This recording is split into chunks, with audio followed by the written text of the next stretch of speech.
මකර රත්නයෙන් උපන් ඔබේ පෙරපින් බලය ගැන පවසන වාග්ය ස්ථානීය නමින් හඳුන්වන තම පියා ගැන කියන නම වැන්නේ නමවන්න අධිපති බුදගහයා රවි සිකුරු සෙනසුරු ගහයින් සමග ඔබේ රත්නාධිපති වන සෙනසුරු සමග ඊතා බලගතුව සිටිනවා.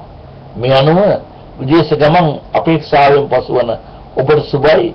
ඔබ උසස් අධ්‍යාපන කටයුත්තක් සඳහා තවත් රටකට යාමට උනන්දු වන්නේ නම් ඒ බලාපොරොත්තුව ඉටු වෙනවා.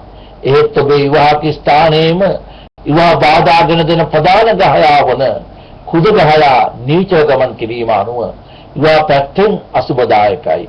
එසේම හවුල් ව්‍යාපාරිකයන් අතර ගැටලු ඇති වෙනවා. හවුල් ව්‍යාපාර වලින් පාඩුගෙන දෙනවා. එහෙත් දේපල වලින් ඔබට ලාභ ලැබෙන සතියක්.